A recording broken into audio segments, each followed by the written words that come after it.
What's up, guys? 6th Borough Podcast, back at it again. We are brought to you, as always, by Made to Thrive, an American t-shirt company. You check them out at www.madetothrive.us, powered by America, even on the fucking internet.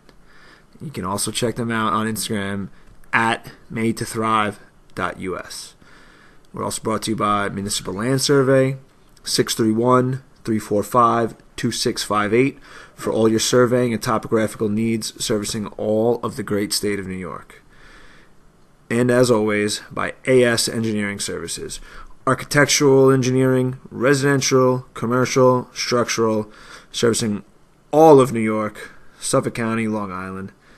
Their website is asengineeringservices.com.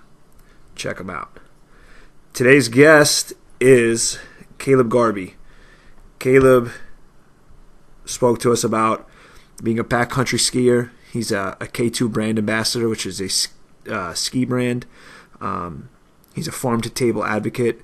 He is a diehard New Yorker, transplanted, living up in Vermont right now. He's working with a very interesting restaurant called the Mad Taco in Wakefield, Vermont, I believe. If I said that wrong, guess what? Now you have to listen to the fucking podcast to find out where it really is.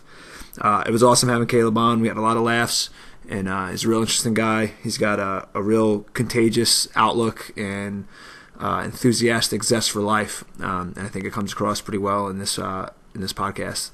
So check him out, guys. You can also follow Caleb on Instagram at CLAB2K. Check him out.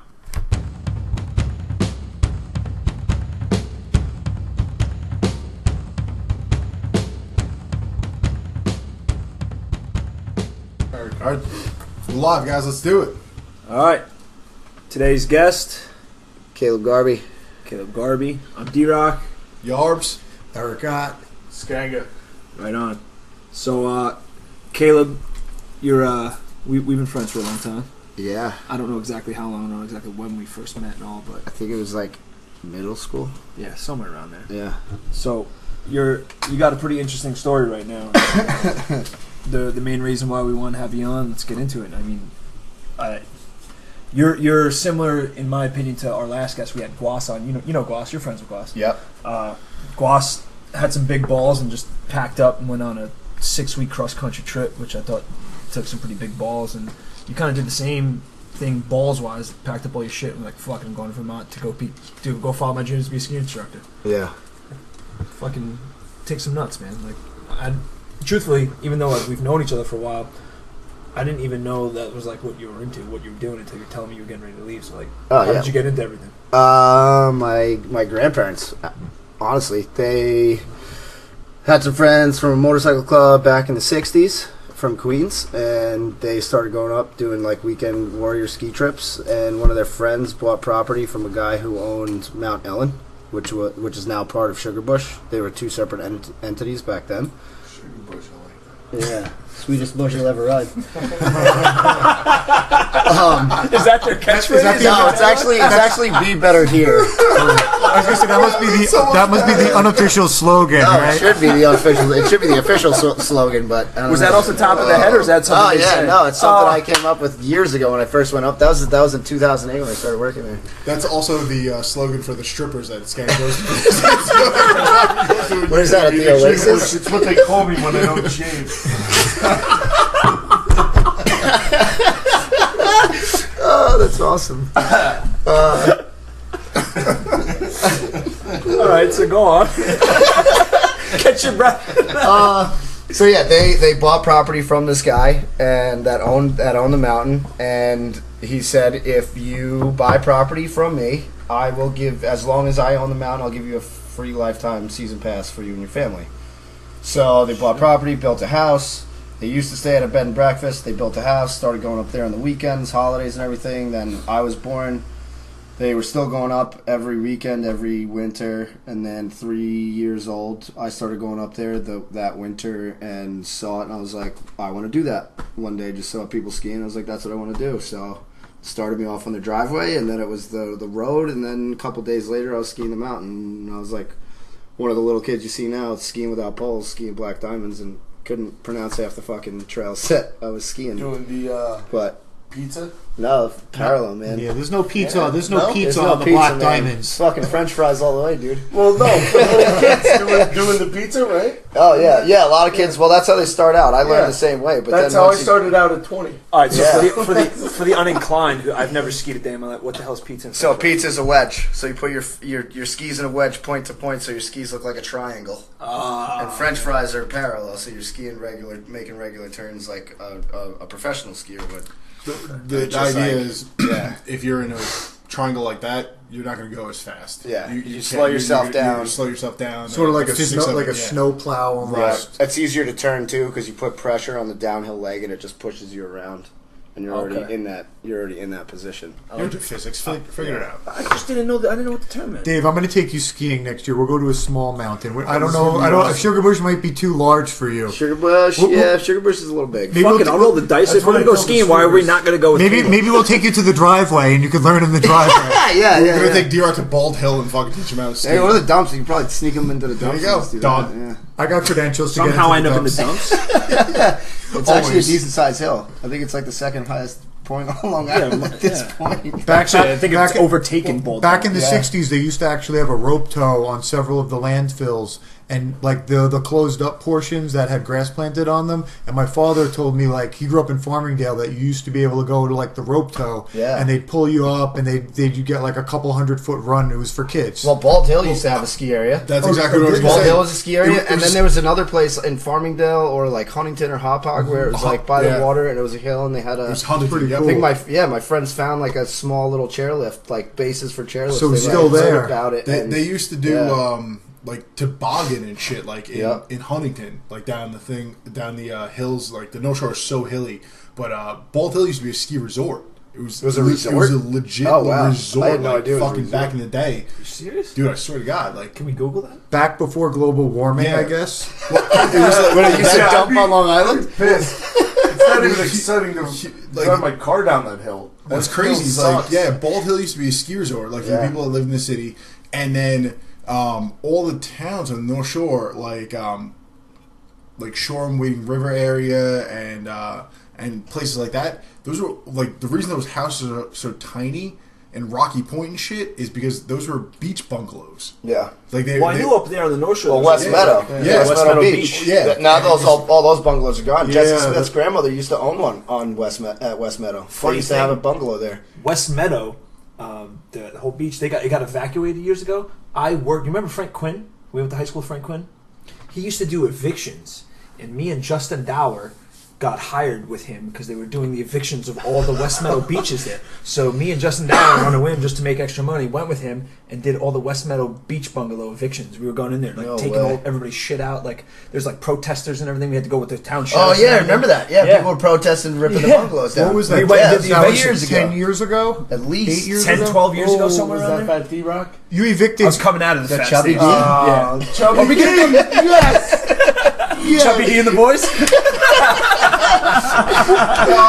That's a shirt.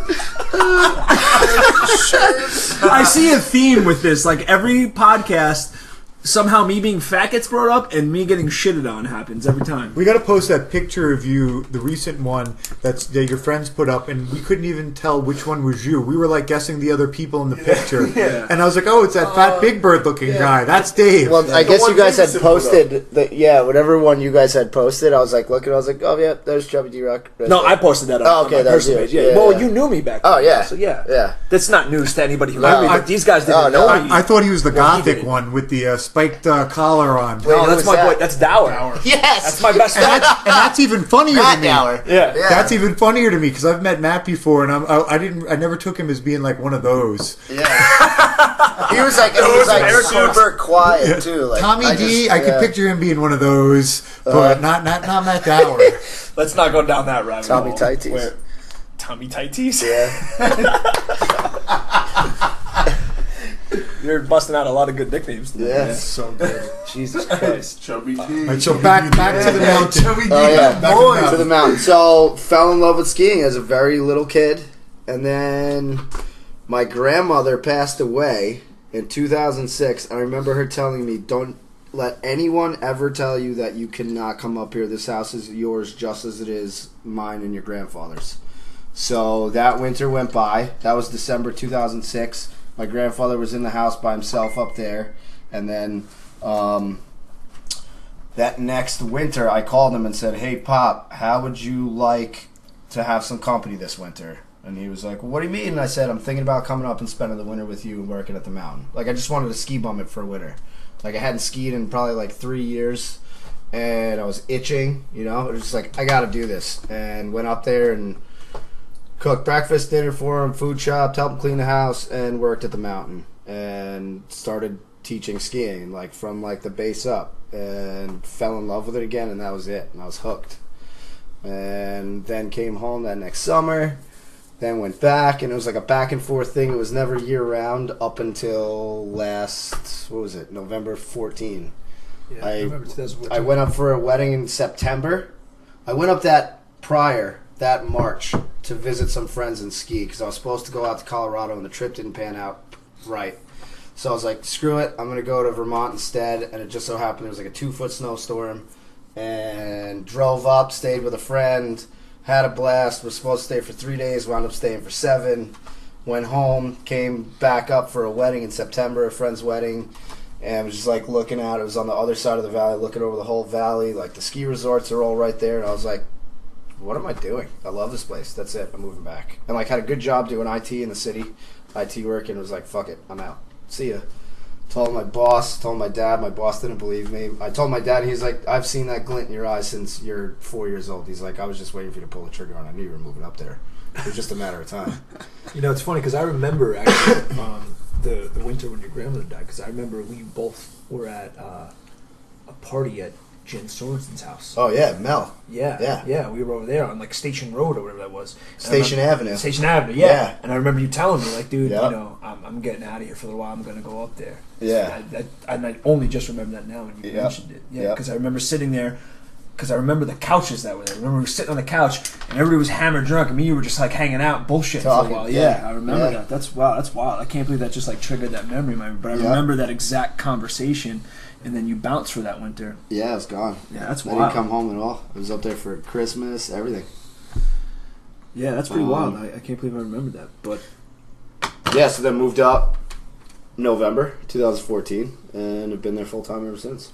Not bad. So what do you come home to visit every once in a while? Yeah. Still got family and friends down here? Yeah, my parents still live here. My sister still lives here. All my best friends are here. Cool. I mean, this will always be home base, whatever. But for right now, Vermont, the Waitsfield, the Valley, that's my home. Nice. Yeah. So what do you do for work during the summertime while you're up there? Keeping busy? Oh, yeah. So I was bartending at the mountain this winter. Last winter I was bartending and bar backing at this restaurant. And they sold it to new owners, and the new owners had never been in the industry, and it was like they were failing miserably. And everybody started to quit and leave, and it was the summertime.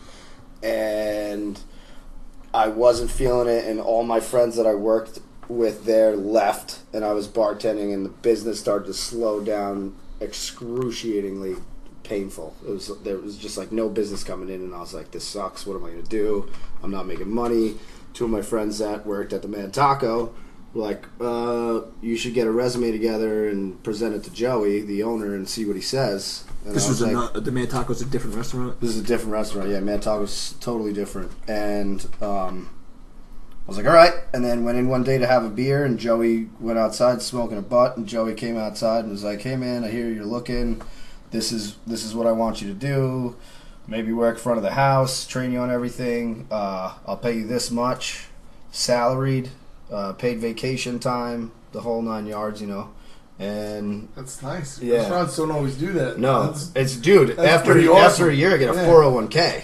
Hell yeah, That's nice. few and far between. Very few and far between. Yeah, restaurant business And definitely. The other place that was owned by the other people, one of the guys is in finance, the husband's in finance, the wife's was in marketing.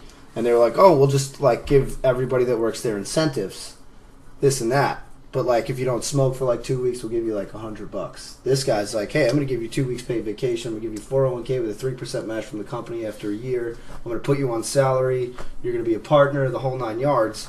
And I want your input. What works, what doesn't work. Like, I want to hear from you what is going on in this place at all times. And give me feedback. Tell me what I'm doing wrong or what this person's doing wrong. Or if, like, quality control. Like, I'm trusting you to be my eyes, ears, hands, mouth, whatever. That's awesome. Yeah, really good dude. Those And he are gave me 2 months to think about it. That was the best part. He's like, Wow. It was September. He's like, I know you have plans to go away on vacation in October. He's like, when you come back from vacation, give me an answer. So I came back. It was the beginning of November, and I said, I'm in. We went to go play disc golf. And he's like, "What's disc golf?" It's like golf, but you throw. We'll get into that. Frisbee golf. Yeah, check it out. It's frisbee golf. There's actually Don't say frisbee golf to an actual disc golfer because they Well, will yeah. take it as a huge. But offense. someone who's never played Yeah, or doesn't know what it is. All right, I get It's the you gist. throw a frisbee instead of swinging. it's a disc. It's like they're usually like that big. They're smaller than a frisbee. They're Oh, a that's lot not a heavier. frisbee. That's definitely It's not a a disc. frisbee. They look like discs. Like I didn't know discus those discs. regulation sizes. well, it's I get the crazy. idea behind but it. there's so I actually work with a guy who started playing a couple of years ago and got really into it, and he's been trying to get me to come out and play. Where is this one? It looks like a dick. Well, there's a whole Disc golf? No, disc golf, dumbass. Yeah, your coffee mug. there's a LI Disc Golf Association, and they go. And Whoa, they have play. an associate. I think it's Yeah. amazing that they have a website, first of all. But you're saying they have an it's- association with Yeah, meetings that and website's dues? for Yeah, I've never even heard of this. That's It's crazy. Like a big thing. When I started it's getting huge. into it, they didn't even have this yet. Can we Yeah. go play? Yeah, we could definitely go play.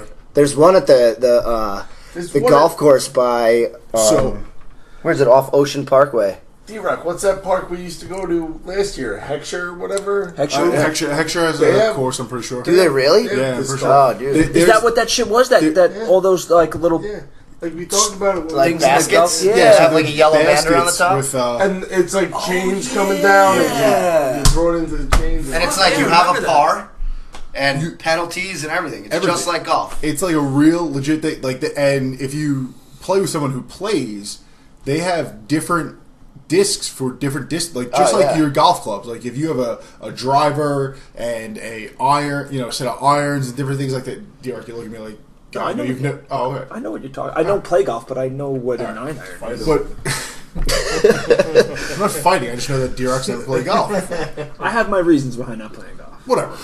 But so they have all different discs of different weights, different You have maximum pitch and- distance yeah. drivers, medium It's distance crazy. drivers, putters, fairway drivers. It's crazy. Yeah, so my buddy that I work with, they just did a fundraiser event, and they had gotten a bunch of local breweries to sponsor, St. Laurent. I think they had Blue Point, different things like that. Really? And it's closest. It was called closest to the case. So they would set up cases of beer throughout this big field. Oh no way! Yeah, and you'd buy your disc, so it's whatever, $5 a disc or something like that, Yep. and you try and get as close as you could to the case, Right. And whoever won, the disc would be marked, so Yeah. whoever got closest took home the case of beer. Oh, that's sick. Yeah, it was pretty awesome. Now, are they doing tournaments and stuff yet with it, or? Yeah, I think they do everything. They don't have specific. They might be affiliated with specific courses, Uh-huh. but they'll do they do the fundraisers. They'll do different things take groups this one was I think for the Boy Scouts or something like that. So they had all these Boy Scout troops come out. Mm-hmm. Well, actually, I'm sorry. They weren't doing the closest to the case for the Boy Scouts. Bunch of 12-year-old kids walking around with cases of beer. That would be awkward. I'm mixing two of the different events together, but yeah, they do all kinds of shit. So, the whole hammering out of you taking this job was hammered out on a disc golf course? Well, we talked about it earlier at the taco, outside smoking a cigarette, me and the owner. And then we went, when I got back from visiting in October, came up and we were playing disc golf. And he's like, all right, so what's the deal? And I said, I'm in. And he's like, okay, give the hideaway your 2 weeks notice. And I said, I did that a week ago. I started next week. And he was like, perfect, let's do this. Cool. So, do they offer that to everybody? Like what they offered you, they offer all their employees? Full-time employees only. And there's only 6 of us. Okay. Six or 7 of us. 1, 2. Yeah, I think there's 7 full-time employees. Okay. And yeah, I mean, but the part-time employees he pays well too. You know, That's cool. It's good, and you'd never see that in a restaurant. No. So that brings me to my next question. How did like the Mad Taco get started? Like, what was his inspiration behind it? Because it seems like it's pretty, they're obviously different from a lot of places. Yeah. What was the idea? How did they get started? What was it like their inspiration? How did it? I know I don't know what his inspiration for it was, but he did go to NECI, which is the New England Culinary Institute in Vermont, and him and two other guys that work at the taco, they all went to school there, and I know one of his professors is VP of Food and Beverage at Sugarbush, where I bartended this winter and taught skiing and all that. He said Joey had one of the coolest, maybe the best idea for a you had to come up with a project. There was a class project. Everybody had to come up with an idea to make money on how to like sell food to people. He came up with a food truck that ran from like 12 a.m. to 4 a.m. at night, and put it outside a bar, or like outside a spot where there's a bunch of bars, and just sell food off of it. Lo and behold, he starts the taco. Now, two of the guys that work at the taco are running a food truck out of the taco. We're starting that this year. Cool. There's two locations. There's one in Waitsfield, which is where I live, the Mad River Valley, which is why they call it the Mad Taco. And then Montpelier, which is the state capital. And we will have a catering company coming out of it, which has already started. I think we're booked through to September, maybe even October now. Wow. And the food truck. And we'll be using the food truck for some weddings. We'll be using the food truck. We're trying to get them into like music festivals and stuff like Anywhere there's going to be a lot of people that are going to want to eat. Yeah, there's a place called Arts Riot up in Burlington. It's a music venue, and they do food trucks on Friday up there. So I'm sure we'll be getting the food truck up there for that too. So how big is it? Like, is it a big place, or is it more like? It's a decent size. It's 3 storefronts in a shopping center. That's big. Yeah, it's huge. It started off as one storefront. It was a window where you ordered, and then a small window with 4 bar stools at the window looking into the kitchen, and then there's a window looking out to the parking lot, and there was like 3 or 4 seats there, so it sat like 8 people maybe, and it was that or takeout. No bathroom. Couple good beers on tap. Good beer in cans, bottles. You were able to sell beer with that little amount of seating area and no bathroom? Yeah. That's awesome. Vermont's awesome. Yeah. Yeah, I was thinking that when you were talking about the food truck. I have a friend with a brick oven pizza food truck down here. Yeah. And like town of Brookhaven, where we live, you're not allowed to park on the street or anywhere aside from private property after 6 p.m. at night. Really? So they have all of these rules because we live in the most corrupt state in the entire country, New York. And Crookhaven. Yeah, Crookhaven. All the local politicians, I guess the restaurant's lobby or whomever, said, "Oh, we can't have these food trucks pulling up outside bars." Yeah, because then they'll put them out of business. Because it'll cut into our profits. Because Right.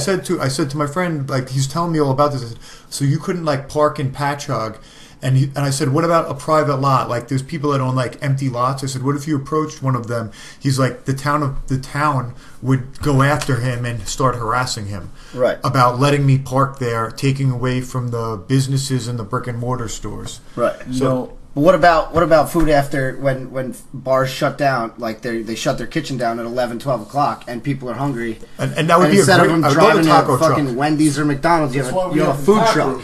Well, yeah, there's a tap room. Yeah. They're open till 4. The kitchen Closes at 3. But that I'll never forget about the tap room.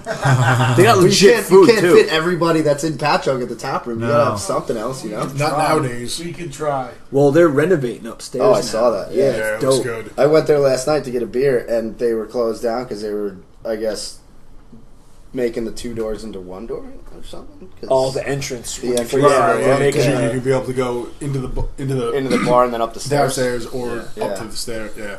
Yep. it looks dope up there. Last time I was there, Jamie took us up Yeah, there. Jim. Oh, yeah, no we way. went up, yeah.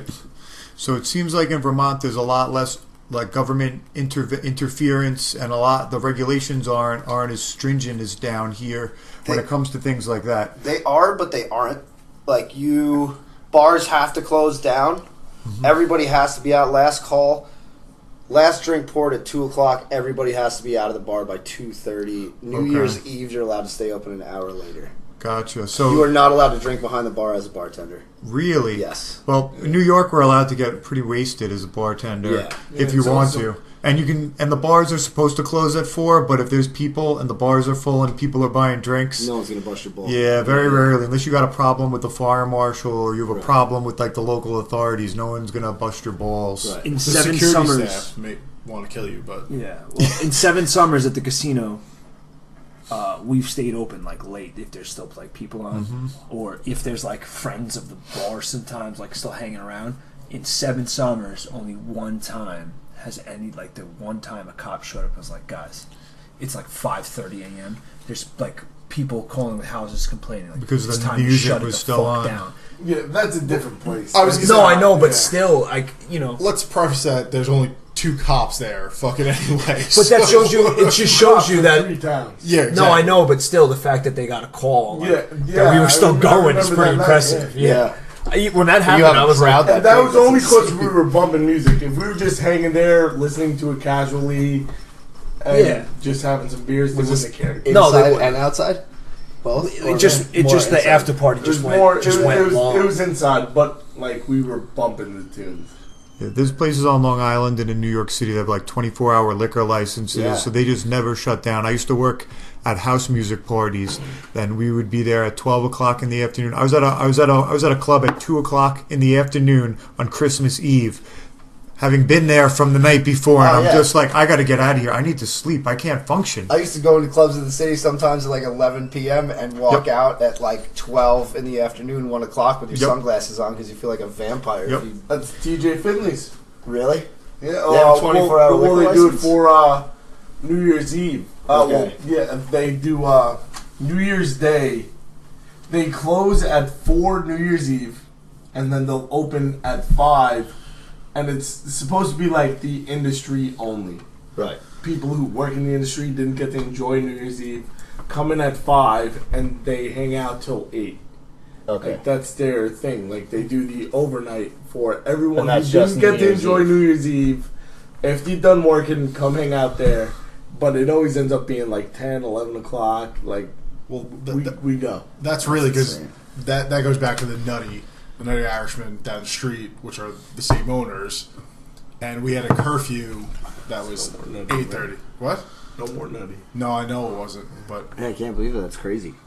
I heard about we had that. we had an 8:30 curfew Jesus. 8:30 a.m. a.m. Oh. Well, because we worked till 4. Right. No, I didn't. When he said it goes, I didn't know if they meant that they stay open till that night and have specials for the industry people until at night or whatever. No, let's close a little bit. Let everyone sleep. So, now you've been working at this Mad Taco for what, a year, 2 years? No, I just started there November 15. Oh, Yeah, okay. this is just recent. I thought it was the previous year. So, They've been in business for 5 years. okay. Yeah. That's where I got confused. Yeah. So you were telling me before we started recording about how now they've acquired a farm. Yeah, That's pretty fucking cool. it's awesome. So it started as a storefront, and then they moved to the storefront next door to a dining room with a bathroom. So now they have a bathroom, which is awesome. And then, It's real nice to have a bathroom.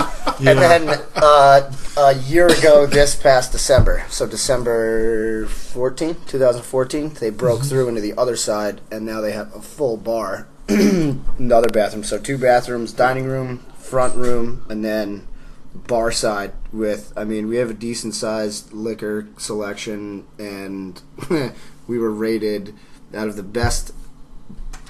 15 best restaurants in Vermont, we were rated number 3 with the best beers on tap. That's awesome. Yeah. That's impressive. Yeah, we have write-ups, a write-up in the Boston Globe. I believe we have a write-up in the New York Times. And then Joey bought the farm in Waitsfield through the Vermont Land Trust. Which is what? So basically, you buy it at a lower rate, and there's 2 stipulations. You have to hold on to it for 10 years, and you have to turn it into a working farm.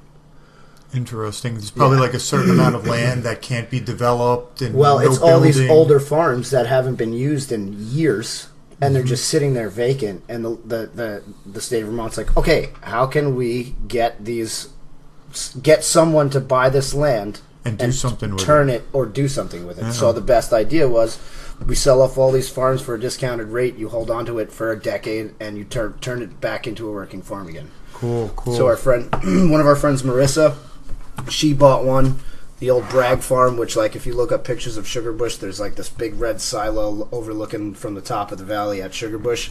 That's Bragg farm. She bought that, turned it into a creamery. So she makes butter.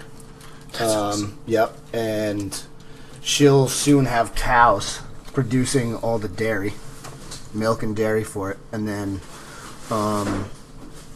Joey bought the farm. It's the farm called the Old Tenny Farm. That's a shot right there. That's the Bragg Hill. That's Gotcha. Bragg Farm. Yeah, you could see the trails coming Yep. down the mountain from the ski slope in the background. Yeah, so that's Mount Ellen. pretty That's awesome. the north side of Sugarbush, and then Lincoln Peak's the south side. But Joey bought this farm, and we're going to be growing produce and raising chickens, pigs, and cattle at the farm, and using all of that for the taco. Plus, I mean, That's so cool. we'll use it to supply to local markets and other places as well. I grew up with chickens. I eat fresh chicken eggs every day. My Yep. parents have I wouldn't call it a farm, but they have a piece of property with some animals on it. And they just keep everything for themselves, and we go over there and raid the chicken coop every once in a while. And we'll run around. Just gag some eggs out of the coop. And yeah, I was talking about it with my mother this morning, even comparing them to the most expensive high-end eggs that you could buy at expensive boutique grocery stores are $6 or $7 a dozen. Those fresh chicken eggs are just the taste is just so much better. Yeah. You just can't. They can't seem to duplicate that on a mass scale. Feeding the chickens whatever they feed them, even at the grass-fed, natural, free-range chicken pen. And the best part about it is that whole fairy tale or whatever wives' tale, you have to refrigerate your eggs. Mm-hmm. You Nope. don't have to. No, they last forever. Yeah. You can put them in a rack on your counter and eat them 3 weeks later, and they don't go bad. Yep. The yolks when you crack them open, once in a while I eat 3 or 4 eggs every morning. So once in a while I'll be running low and I'll have to take one of the store-bought eggs, and you'll crack them open and you look at your yolk from the egg that it's at my parents' house. Yep. And you look at that yolk compared to the other one, and the store-bought eggs, it's just so much lighter. The color just isn't Yeah, it's there. a deep. The ones you're getting from your chickens in the coop are darker. Yep. Darker yellow. And I swear and they're never white. I swear to God, I feel different afterwards. I swear to God, once in a while, I'll just be I feel real good today, and I won't really think about it. And then all this, I'll be oh, well, I had the eggs from the coop this morning, and then other days, I've never really, I can't prove it, but it must be, it might be placebo effect type of situation, but I don't know. It's not. No. It's not. No, I guarantee it's not. All the chemicals they're pumping into those chickens Yep. and the whatever they call them. The antibiotics, farms. Hormones and the Yeah. antibiotics and shit like that. Yeah, no. But I just had to interject real quick. That's house-made kimchi.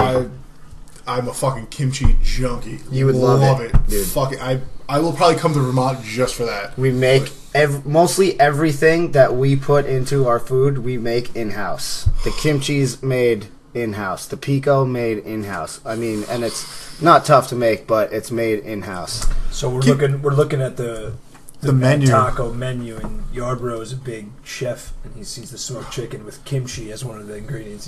He's got a boner the size of fucking Sugarbush. Yeah. The size of D-Rock's coffee cup. I just noticed that was a huge dick as a handle on that coffee cup. We're gonna put that. That's getting Yours posted. yours is way bigger. Than Yeah, my dick is much bigger than That's that. that's Awesome. 4.5, 5 inches max. Yeah, no, my dick is much bigger than that. We're all bigger than that. Yeah, but I mean, and that's just the tamales are a special now that are up there, and then we have other specials too. We do shrimp tacos, porchetta, which is so you see the belly that we had on there. Yeah, the pork belly. So that's just big cubed pieces of bacon, essentially. The porchetta is actually the loin and the belly attached, and we put that on an open-faced sandwich with cilantro, pickled onions, jalapenos, refried beans. It sounds And we delicious. make Talk dirty. Yeah, we make the bread in house, so it's a Mexican sweet bread. The Where can I get to Vermont? the pitas are made in house. So apparently 6th Borough is taking a field trip to Vermont. Right? Yeah, definitely. Hell yeah. You should do a fucking podcast from the fucking taco. Dude, I would Yo, be we can make fucking that so happen. into that. They would be into it too. That's the best part. Hell yeah. For any of our listeners that make it up to Vermont, if you want to check out this restaurant online, the web address is www.themadtaco.com. Just the way it sounds. The Mad Taco. TheMadTaco.com. TheMadTaco.com. Check them out. Just we're looking at the Gotta menu. spell It it for looks the dum-dums. delicious. You gotta spell it for the dum-dums. Spell You it have for the to. dum-dums. I feel like there should be a porn site named that. The And Mad you Taco? guys got that? It's Bill, probably you a remember? website. Do you remember in middle school the pinktaco.com? Pinktaco.com. Yeah. Well, there's a, Pinktaco.com is just like there's a all- restaurant in Las Vegas called the Pink Taco No in the way. Hard Rock. In the Hard Rock, yeah. We ate there every time. Remember Yes, we ate that all the time for your I don't bachelor remember party. the website. Is that Wow, still a yes, we website? did. That's awesome. It's they're- probably the madtaco.xxx because they changed web addresses for like strictly for porn and stuff like that. right. So I guarantee you, Not as of last night, Dave. Not as of last night. Not all of them. Go to RedTube. RedTube.com. I didn't say all of them, but Eric Ott for president. now that we know that Eric Ott was beating it last night, how's that working out? Is it getting better with the finger? Yeah, well, for anyone that hasn't listened to any of the previous podcasts, I cut my finger off.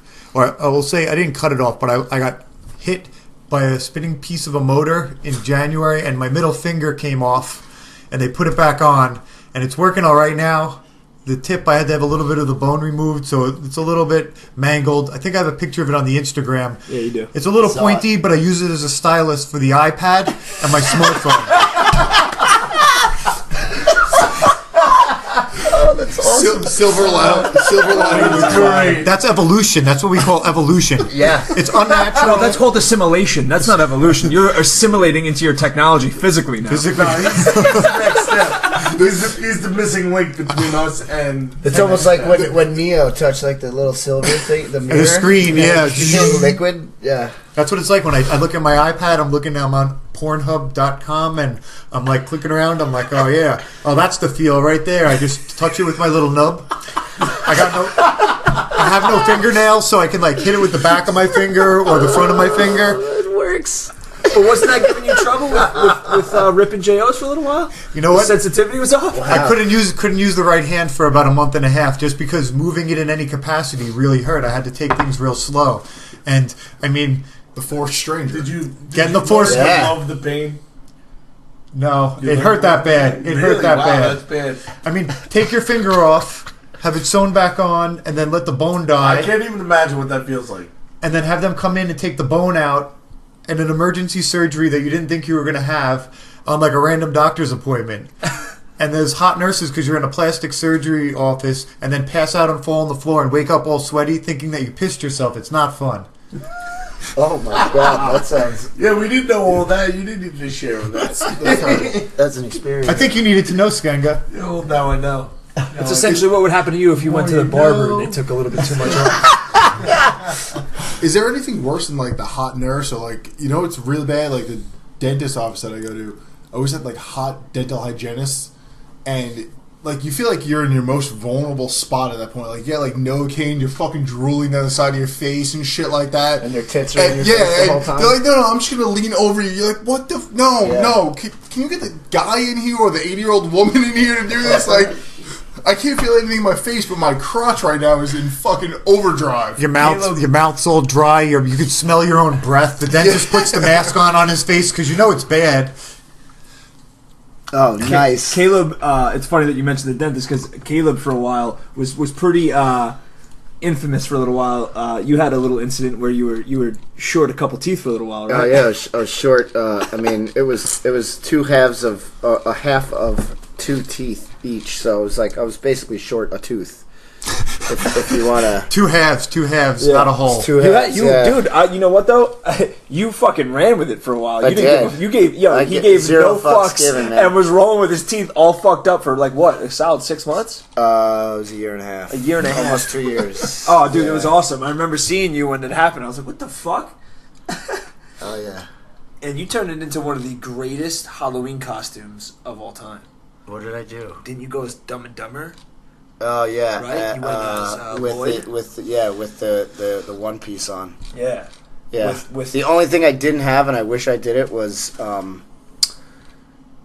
had like IOUs in a briefcase. Either that or just like fake money to hand up. Be like, here you go. That would have been awesome. Here you go. So you have pictures Here of it you on go. your Instagram? Oh yeah, it's way down there. One. There it is, right there.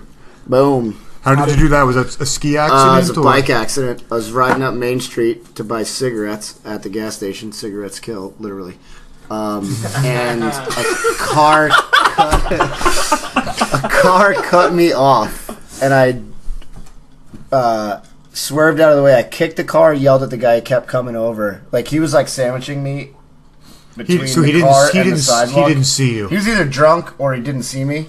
And I swerved and jackknifed the tire and went over the handlebars. And when I went over the handlebars, my hands went under the handlebars. Oh, And I went chin and then teeth to the curb. So I essentially made myself eat the curb. So I got 8 stitches in my chin, 2 in my lip, and then 2 in the roof of my mouth. I like the way that the front tooth broke. It broke on an angle, so Yeah. it's very. It almost It looks like very a sharp. crescent. Yeah. Very good for steak. Oh yeah. Yeah, and they had to rip them out. They were still in. They had cracked horizontally, or like in that crescent shape, and then splayed up the root in the back of the teeth. What did So you the do whole to fix bottom it? half and then the back side of the root were all separated from the what you see in the picture, and they had to pull those out. Did you have to get it bonded, or are there posts No, they in ground there them now, down or- and then put these are temporaries, and they just bonded temporaries in there. Gotcha. One guy wanted to do implants, but that's like crazy expensive. Yeah, they're and not really necessary. expensive. So this summer I'll actually go back and have my dentist. It's either going to be like a bridge or like permanent crowns. I'll probably go with permanent crowns because bridges get nasty. I give you credit though, man. You did not give a fuck. I You just could You look give tough two- as I could shit. give 2 shits You about look it, yeah. so tough. That picture, dude, I am so fucked up on Vicodins. I was like, it was Jesse Smith. I was at his house. I was like, Jesse, you gotta take a picture of me right now. I look so fucked up. And he's like, because you are fucked up. You just ate 2 Vicodins. I was like, oh yeah. And I broke my nose too. You'd see my fucking nose is all swollen. My eyes are swollen. Yeah, you look like an MMA fighter after a bad outing. That's what Benson Henderson should have looked like after his fight. Yeah. Honestly, I didn't notice your nose was swollen because that's what my nose is shaped like. Yeah, and it's crooked. It actually dips to it's- the left. yeah. It goes this way. Yeah, That's all right. My nose has gone from like pointing this way to the right. Now it's pointing a little bit to like the left, I think. You're pointed to the I'm right. pointing to the right. I'm pointing to the Yeah. right. And after my last fight, fix my that nose shit. actually looked better than it did before the fight. After it was broken, and my friend's like looking at me. He's like, "I know your nose is broke, but it looks better than it did before your fight." So that was like a good break, right? Really good break. I used to get told like, oh, like you have a perfectly pinched straight nose prior to fighting, and now No, not so it's much. not pinched. Yeah, I think mine goes left. That's actually my grandmother. If you go down to the right, that picture of that lady on the cover of that magazine, she won a time trials race, and they didn't give women in the 50s trophies yet, so they were like, we'll just put you on the cover of this magazine instead. That's awesome. So what kind of motor? You were into motorcycles Just recently. just recently? Yeah. They drove Indians, Indians and Triumphs mainly. Cool. Yep. And my grandfather drove, I think it was shit. I'm gonna embarrass my dad on this one. I think welcome, it was Dad. DMW is a flat track bike. Okay. Yeah. Interesting. So Yeah. they raced them and stuff. Oh yeah, they like raced. that. They did like the hill climbs, time trials, flat tracks. They went up to Laconia and New Hampshire a lot and raced. My father's a Triumph guy, so I know a little bit about it. I ride dual sport bikes. What kind of Triumph does he have? He has a Bonneville. America? Yep. Yep, that's what my dad has. Cool, that's mine cool. soon. He just bought the Trophy SE. Oh, nice, Yeah, nice, 'cause nice. My mom can't ride on the back of the Bonneville. She doesn't like it too much. I've always looked at I've looked at the newer ones, and I wanted to buy a Thruxton, but I'm like 6'3", and I just don't. That's a tiny bike. Yeah. Yeah, it's a badass looking bike, though. Yeah, you know what's a cool badass. bike? You What? should look into the Scrambler. Oh, is that a new bike that just came out? Yeah. Scrambler. Well, I think they had them back in the day, and they just And they started just brought 'em reissuing back. them again. Yeah, it's a badass looking bike. You can take that on the dirt anywhere. There's a documentary with one of the gentlemen. What's the guy's name that's married to Posh Spice? Alex Beckham drives. David Beckham. David Beckham. David Yeah. Beckham. Why is that funny? What? Who's Alex Beckham? I don't know. All right, so Nobody. David Beckham. I don't know. I'm not hip to these. Hero. I'm not hip He's to like the one of the most stars. famous people in the world. Yeah. Yeah. I don't watch. care about. Sorry, I haven't been up on my soccer lately. I know you guys are such fans. But David Beckham rode a scrambler through South America. know where Yeah, drove, but you don't know who With he is? Who else? I can't think. A couple like motorcycle Ewan McGregor? guys. Yeah, Was it with Ewan Ewan McGregor was on another motorcycle trip. Okay. I don't think Ewan. Was that South America? Ewan McGregor did that, or was that South Africa as well? Let's check think- the interwebs and find out. Yeah, Yeah. we can find out. I don't know, but 180 that is degrees south was that's a Ewan McGregor. fucking- No, Badass 180 bike. degrees south is somebody totally different. That was so. Those guys. No, so the guys who originally did guys, it, right? were, South is I remember yeah, seeing the that guys who own documentary. That Patagonia documentary is now. Okay. awesome. And they drove the Pan American Highway all the way down to the southern tip of Argentina, where Patagonia is, to climb and explore. They were making like all these climbing gear that was better than the huge like Companies were climbing really gear putting out. making companies were making. And Did you watch that recently? Because They- Guas talked about it on the podcast. Did he really? Yeah, Guas. Yeah. That was one of the big inspirations behind Guas's trip, and he was Dude, telling us that about it. documentary is Did so you watch sick. it? I Crazy haven't watched documentary. it yet. Nick Sandalina's been trying to get one of our other I podcast see- guests. I listen to that He's one. going on a Ducati trip across the country. That's so awesome. And we didn't even get to have him tell the story. But he went to Ducati factory in Italy, hitchhiked there. It took him like days to get there because it's in like some remote area. He's wow. huge, so he's like put me on. I just bought a Suzuki DRZ 400, Okay. and I'm decking it out, and I'm gonna go on some trips with my old man. Yeah. We're probably gonna do a ride from like LA to Vegas next year. We have a couple of plans. I would love to go to Laconia with my dad, and then like even Sturgis. In what is that, South Dakota? I think. Yeah, South Dakota. We just looked that up as well the other day. That's a badass bike trip. Most guys ship their bikes out and just like hang out. I would just love to ride the whole thing. I have to. Crazy. I'm going to ride across country at some point in my life. I tell my son, he's only like 9 months old, Yeah. and I say I'm like, Max, when you're a little bit older, we're going to ride bikes to California. My grandparents used to do it all the time. So they used to cool. drive cross What's he, country on 2 his months Goldwing. old? He's 9 months. 9 months. Yeah, let's So he knows. Let's learn how to walk first, Max. Yeah. He stands up by himself. So let's Google what you guys were talking about, so we can. Oh, Get the facts on Triumph Scrambler. Don't No, Ewan McGregor. don't Google Alex Beckham, so we can find out Triumph who rode what. I was gonna say this is the Triumph Scrambler. Yeah. Excuse me. They just came out with that bike, if I'm not mistaken, last year or possibly the year before. Mm-hmm. And before that, I know a lot of people were taking Bonnievilles and they were putting off-road tires on them. That's and gearing essentially the what off.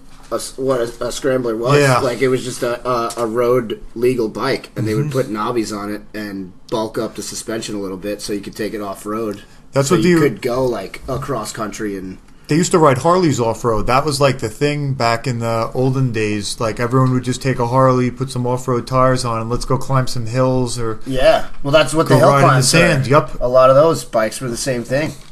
So Beckham rode a Bonneville, which is a fucking another badass looking bike. But his Bonneville was customized, where they actually like did a bunch of work with the exhaust. They put off-road tires on it, and that's what. And so many people liked the bike from the documentary that they decided to call it a Scrambler and actually start producing it. And they made a couple small changes. I wonder what they run. oh, Chris Pratt. Oh, no way. Hey. Is that the one he rode in Jurassic World? I like him even more now. Like the- Wouldn't that the be Raptors? awesome? Modern Triumph owners would have to be David Beckham and Chris Pratt. The former rode a customized Bonneville through the Amazon. Yeah, and then he rode it in Jurassic World. Yep. Nice. So your family was real hooked up and involved with the motorcycle culture, and what was it, the 60s onward? Or 50s. even before that, 50s. That's real cool. Yeah, so the way my grandparents met each other was my grandmother was sitting outside her house, and my grandfather drove by on his motorcycle and saw her standing or sitting out there. Pulled up, stopped, and said, "Hey, you want to go for a ride?" And she said, "Yeah," and that was it. They were together ever since. That's awesome. They're badass, dude. My grandmother actually said she rode her ass off on her motorcycle, like literally rode her ass gone. So if it wasn't for that, you wouldn't exist. I would not exist. I have an awesome story for my existence. It's very similar to that. So, Hold on, quick. I was walking away to go pee, and I heard the start of this story, and it just made me think of D-Rock's mom and dad fucking meeting. yeah, it's pretty epic. It's pretty fucking epic. So, you've met my mom and dad before, haven't you? I think at least you met my dad, probably. Whatever, irrelevant. It doesn't matter. Yes, I know Phil. Yeah, he's back in the church scene and all that, right? So that's how I know Phil. Yeah. So before the Phil that you know, Phil was a wild man. Right. So my dad, and it's no secret, so I don't feel like awful saying this, to listeners. My dad was a drug addict for a long time before he became the man of God that he is, Right. So my dad in the 70s was a pretty wild dude, hopped up on drugs and stuff like that, and he used to drive school buses. Oh, no shit. Yeah. While on drugs. With kids on the buses? Yeah, okay. Yeah. And so my mom was a bus driver as well, and so, at the end of the day, whatever, they finish, they bring their buses to the lot or whatever, they clean them out and stuff. So I guess my dad saw my mom on the bus and was like real into her. So he strolls onto the bus, never met my mother, strolls onto her bus, walks in, she's like sweeping down the aisle of the bus. She turns and looks at him, he cold, never said anything else to her. He goes, "Hey baby, how much do you love me?" That was his opener. I swear to God, that was his opener. Smooth. So if my dad wasn't cold stud. Yeah, if my dad wasn't a total maniac, I wouldn't be here. No, fuck that. He's not a maniac. He's a G. If your dad wasn't a total G, you wouldn't be. Yeah, who? I don't know if that speaks volumes to my dad being a G or my mom having real poor standards. Because who responds to a pickup line like that? I'm sure they said other words before you were conceived. Right, but that was his. But that was the pickup line. That was the start. He had never said any other words to her before, except for "Hey baby, how much do you love me?" Only a man on drugs. Saw her before. Honestly, that's my new pickup line. No, that was when he first saw her. That's my new pickup line. Only a man on drugs would do something like that. But cool story about the motorcycle club they were in, Queensboro. Mm-hmm. Queensboro Motorcycle Club. Before I moved up to Vermont, I'm standing outside the Brick House Brewery, talking to some people. I hadn't gone inside yet, and there's probably like 4 or 5 dudes standing outside, and they're in like orange and black leather jackets. And I'm looking at them, I'm like, that's the Queensboro Motorcycle Club colors. And they just happened, one guy turns around, and his back is in my face, and it says Queensboro Motorcycle Club on the back of the jackets. Now me thinking my grandfather was in this club back in the day, he was like one of the treasurers, or the treasurer of the club. Oh, shit. And I think my great-grandfather was one of the founding members of it, because he was in it as well. I go, "Yo, Queensboro." And the guy turns around and he's like, "Who's asking?" And I was like, "I am." And they're like, "Well, who the hell are you?" And I was like, "You ever hear Charlie Garby?" They're like, name sounds familiar. I said, "My grandfather was one of the treasurer in your motorcycle club in the 1950s. And they're like, "Well, shit." I was like, "Yeah, my great-grandfather was Gelsomino Garby." And they were like, "Oh, yeah, we know those names. Your grandfather was in the club?" I was like, "Yeah, so was my grandmother. She was Georgie Garby." They're like, "Oh, yeah, they got some trophies and stuff from races and hill climbs and all that." Oh, shit. So we get to talking. And they're like, "We just got accepted into this motorcycle museum in like Western New York. If you have any pictures or plaques or anything, please send them to us, fax them, whatever. Anytime you want to come Thursday nights, please come. That's when we have our meetings. You are more than welcome, and you're basically an honorary member because your ancestors were like, and your family were founding members of this club, you're in it to win it, basically. That's You're pretty more than sick. welcome to come and hang out. Your father as well, your family, whatever, if you want to Your see it. legacy. Like my grandfather's he's a legend, dude. That's pretty awesome. Yeah. It's even better that they're tolerant of people like who don't have all their teeth. Like, you know, I have my teeth at that point. Honestly, I wish they threw a haymaker right at you. Well, after it came out of my mouth, I was like, "Oh shit, I could get beat up right now, can't I?" And like their wives were with them too, so they were cruising out, and they were hanging out in Patchogue at the Brick House, and they were going back to Queens to hang out. They weren't So even it's just from like a ride around. they were doing? Yeah, just doing a like daily ride, and they wound up at the Brick. It was just like happenstance. It was kind of funny. My parents met on motorcycles as well. Really, Yeah.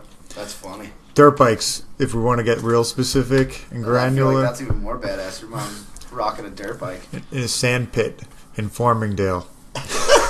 Wow, she got real. Yeah. She got real. No, my mother didn't ride motorcycles at that point yet, but one of her friends was dating a guy that did, and they were going to, I guess, ride somewhere off of Melville Road, and my father grew up over there, and he was like riding in the sand pit and knew the mutual friend of my mother's friend's boyfriend, essentially.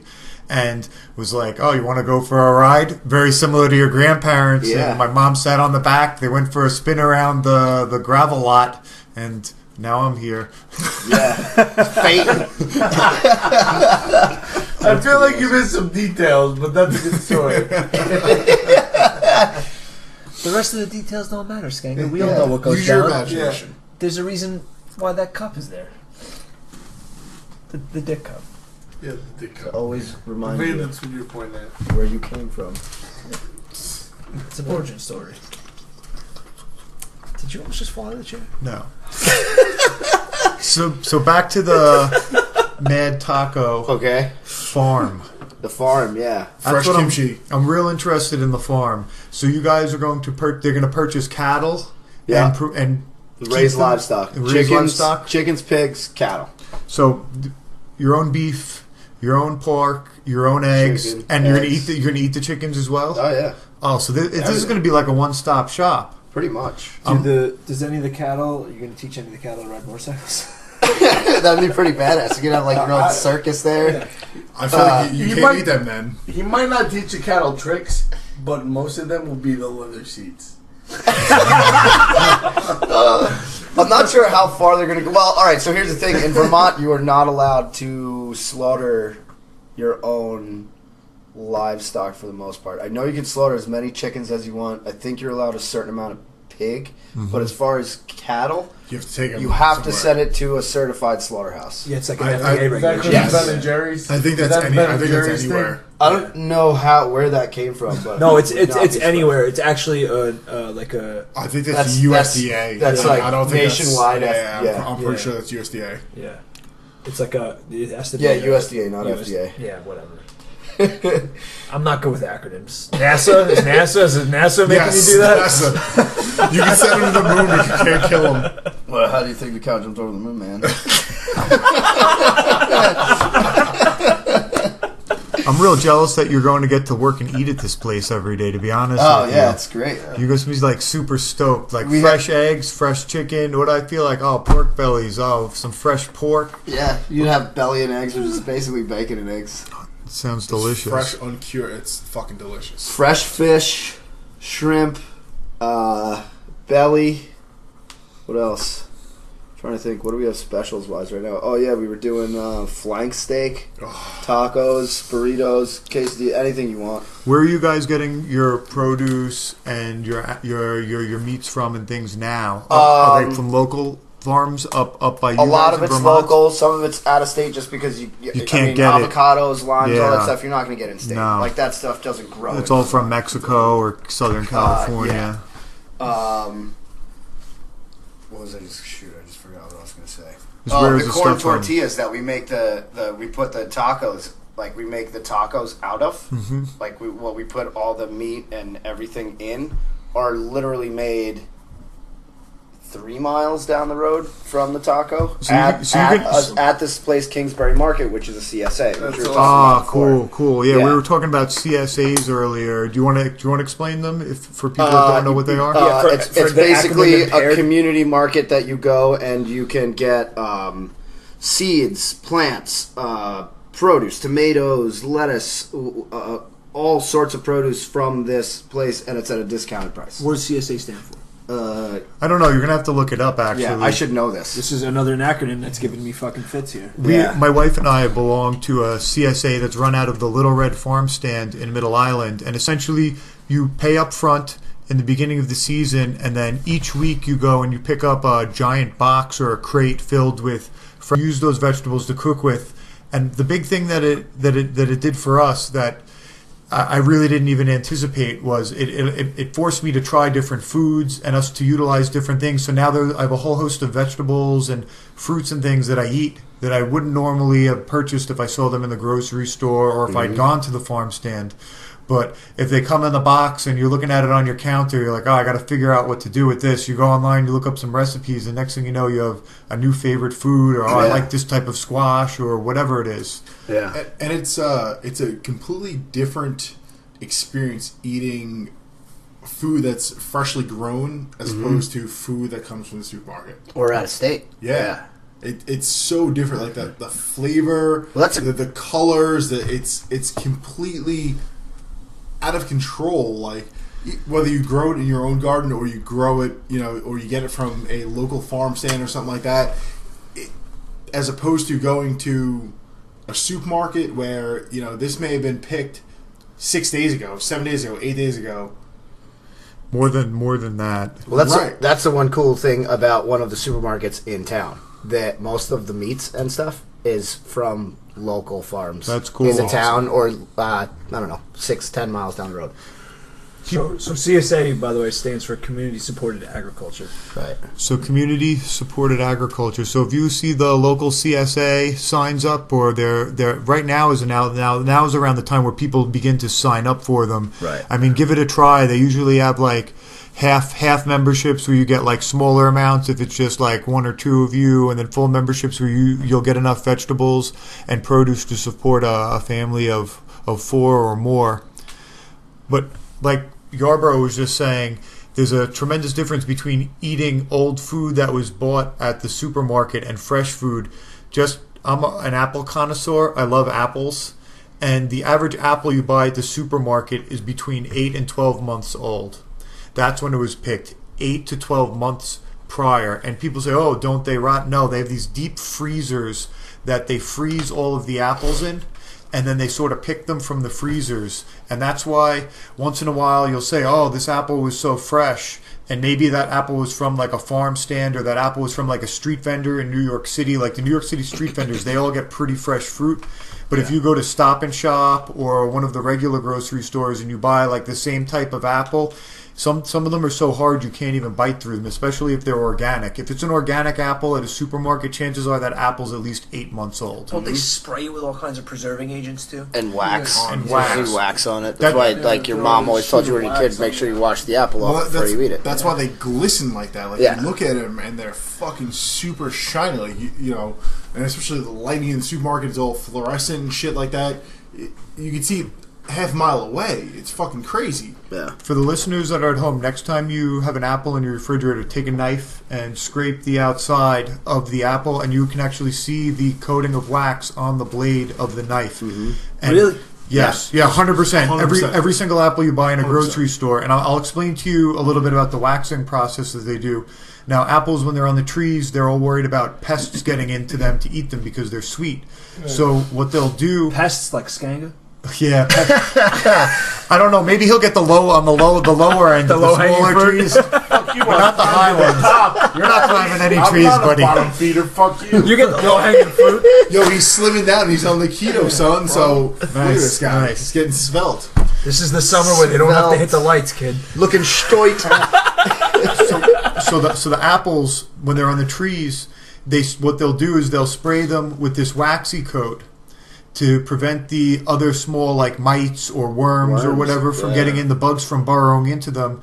And then on top of that waxy coat, if it's not an organic apple, they'll spray pesticides, like the pesticides to keep the bugs off. But then they'll usually spray additional coats of wax on, which then traps the pesticide in between the 2 layers or 3 layers of wax. It's just soaking into And it's soaking into it. So, like, I eat apples every single day, and I peel every single one of the apples I eat. And people will look at me if I'm, like, at work or I'm in public, and I have a knife that I carry in my car. It's my apple peeling knife. Right. And I, like, pull out my knife wherever I am, start peeling my apple, and everyone's like, what are you doing? And some people, sometimes I'll explain myself, but then other times I'll just know that the people will look at me like I'm crazy, and then I'm just like, oh, I don't like the way the peel tastes. Oh, yeah. Which is real shitty too, because the peel is where most of the vitamins and nutrients and fiber is. So I'm missing out. Yeah, But it's shitty. Like they almost make it tough for you to eat healthy. Mm-hmm. Well, the rock and a hard place, dude. Like we were talking about, like all local food, all that stuff. Like the milk. So you know when you go to the supermarket, you get milk. The sell-by date. A couple days after the sell-by date, that shit's sour as fucking chunky, right? Almost like yogurt. Shit on the shelf at this one supermarket, Mihurans. It's the same shopping center that the Mad Taco's in. That's where I buy my milk from, because the sell-by date says April 28th. And a week and a half, 2 weeks later, I take the cap off. It's still sitting there and smell it. Still smells like a fresh gallon of milk. Well, that's like good organic milk. Yeah. Like the sell by date. Like you buy, pasteurized milk, and like from whatever shopping center, or gas station, where the fuck you're getting your milk from, and the sell by date's 2 weeks later. You buy like real organic milk. It's like 2 months. Mm-hmm. And even after that 2 months, that's a sell by date. It's not the drink by date. It's you know what? You got to get it off the shelf by now. It needs to be into the consumer's hand by today's, what is today? The 26th of fucking April. So it's like you need to get this into the consumer's hand by the 26th of June. Yeah. They may have another 3 weeks to consume it. Right. Now it's crazy. Does Vermont have laws as far as you might not even know this. Like there's strict laws about selling raw milk in New York. It's illegal. All of the milk that's sold in New York has to be pasteurized and homogenized. I don't know about sold, but I remember as a kid going to fairs, and you could literally milk a cow at the fair into a cup and drink it right out of the cow. Yeah. That's awesome. And Talk about wheezing the juice. Okay, for anybody not of amazing. our age group, look up Polish No, Shore. fuck you. If you don't know this, I don't want you to know this. Man. This is the best thing ever. Wheezing the Juice, especially Encino Man, he was fucking paramount in that movie with Wheezing the Juice. Wheezing the juice, No man. wheezing the juice. No wheezing the juice. It's like one of Brendan Fraser's first fucking movies. Yeah, And that might have I don't been think he his didn't breakout role. speak. It's funny that you even said that, because what was going through my head when you're talking about milking the cow is that scene out of Son-in-law? Kingpin. No, Kingpin. When Woody Harrelson's like posing as the Amish guy, and he's like, "Oh, I got up early and I milked your cow. It took a while to get him going, but finally got it." He takes a big sip out of the fucking cow, and you're like, "We don't have a cow. We have a bull." That's what was running through my head as you were saying. What a great movie that is too, God. Kingpin. Oh, it's 90s so good. movies are so Oh good. yeah, dude. This is kind of off topic, but it just reminded me of this. So, I do IT for a school, right? Uh-huh. And today in the middle school, I had to go to the middle school, and I'm walking through the hallways, and I guess they have them doing like these history projects, and they're doing like, they give all like the students got assigned certain decades. One of the decades in this hallway is all of the 2000s. These kids did a history project on the decade of the 2000s. I stopped and yeah, I had to take a step back, and I was like, that's not history. That's current. Come on, people. no, not dude. So I'm like, holy shit! Like, all of a sudden you feel real old, but then you stop and do the math. What's the oldest you are in middle school? 13, maybe 14. Yeah. These kids were born in 2003. Yeah.